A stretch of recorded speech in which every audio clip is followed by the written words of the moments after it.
Welcome back. An agency that provides an essential service during the time of disaster was hit hard, but not by the storm, but by thieves who stole important equipment that are critical to the operation. Tonight, a NEMA representative is making a plea for the return of the stolen items. Shashina Roll reports. A devastating blow coming to the humanitarian efforts of the National Emergency Agency, NEMA. Supplies manager Tammy Mitchell says she was shocked to discover the recent break-in at NEMA's warehouse in Hawksville. Culprits, she stated, stole some of the most essential supplies needed during the hurricane sometime on Friday. They took the generators, they took some chainsaws, they took some concrete saws, and they took plastic sheeting. I don't know who would have done it or why that they did it, but I'm asking you to please return the items. We're still in the middle of the hurricane season. We're now faced with a devastation on the island. These things that you took were not just for you, they were for the entire island of Grand Bahamas. She says, but the most challenging part is the fact that we are in the middle of the hurricane season, and if another hurricane is to come, they would be unable to properly facilitate the shelters. And because we will no longer be able to supply actual lighting to the facilities that we use as shelters. And what's so bad about that is these are our own people that people are hurting. You know, a number of persons have been coming to me and, you know, they're applauding us for our efforts, but then I feel defeated now because it's like, this is something that we've been pushing for. We've worked, we've been trained for it, but then you have other persons going out there and taking advantage of a bad situation to suit them. Who are you suiting?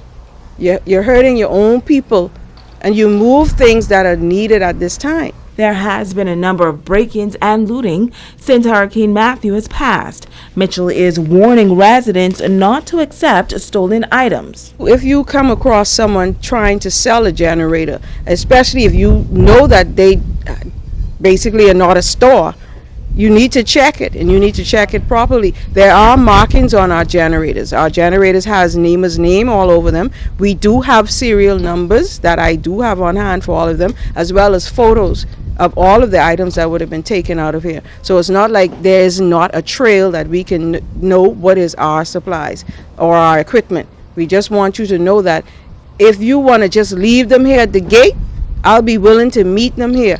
But if you see that that the officers find you with them, then I give them the rights to say, lock you up, because you are now hurting not just me, you're hurting the people of Grand Bahama. She says there have been so many persons who have lost their homes, some of whom are still in the shelter. These are the persons, she says, the person or persons who have broken into the warehouse are hurting. Most of the shelters are closed with the exception of St. George's High School, which as of this morning, we were told that there were some 30-something persons still utilizing that shelter.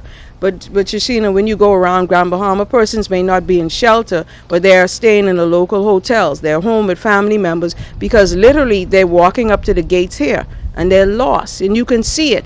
We've had Dr. Cargill and the crew reach out to us for mental health because you can see what persons, you can literally see that they've been traumatized by this. Shashina Roll, ZNS Network News. The break-in at the NEMA warehouse is just one of many incidents being reported here on Grand Bahama. There are reports that the criminal element has been striking in the dead of night and taking advantage of communities in darkness. The Assistant Commissioner of Police, Emric Seymour, is weighing in on this situation tonight. There has been elements of crime reported where persons are stealing, and of course, as a result of that, I would have employed a number of officers all through the district, particularly at night, because that's when we're having some of those matters being reported. The Catholic Board of Education has announced that no date has been set for the reopening of Mary Star of the Sea Academy here on Grand Bahama. The board notes that further assessment of damages must be conducted before a date for the reopening of Mary Star of the Sea can be determined.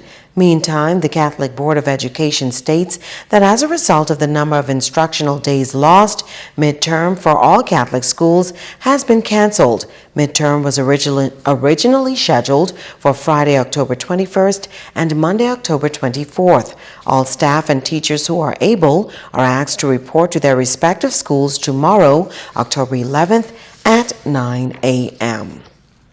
This notice from the Ministry of Tourism: all managers and department heads who have not been impaired by the hurricane are asked to report to the Ministry of Tourism's office at 9 a.m. tomorrow morning for a brief meeting. All other staff are asked to remain at home until further notice. In the aftermath of Hurricane Matthew, there are long lines queuing up for water, ice, and gasoline as well. Our Italia Hall watched as motorists waited patiently in line to get that much-needed petrol to take them through this challenging time. Most gas stations are opened on Grand Bahama, and on Sunday, hundreds of cars were in queue anxiously waiting for that precious commodity, gas, for their vehicles. Over at Boulevard gas stations, there were two lines, one for cars and the other for those with gas containers. Retail coordinator Roderick Smith says some motorists did not get a chance to pull up ahead of the storm, so the station has been open from 8 a.m. on Friday. From like around 8 o'clock, well, we had to do our assessments. Number one, we had to make sure that the working environment was safe. You know, because sometimes those things just sitting there, somebody goes there and it blows down. So, you know, because normally injuries happen after the storm, not during the storm. So we had to make our assessments and then make sure the gas is safe and everything before we open. Police officers assisted with crowd control. Some customers say they have been waiting for hours. I need gas to get down 8 Mile Rock to check on my parents' house, which I heard one part lift up. So I got to get down there to see what we can do it to deal with it. So did you get gas before the storm? Yes, I got a little bit of gas before the storm. How long have you been waiting here? Maybe about an hour and a half. I'd like to have a little extra, but I have some gas home. You know, the line is still long. And this reminds me of the story of the 10 virgins, you know. They all fell asleep, the foolish ones who didn't have extra. So if Christ was to come today, just like we must learn a lesson from this experience and seek to provide ourselves with these necessities. It's Talia Hall, ZNS Network News. Stay with us, there's more after this.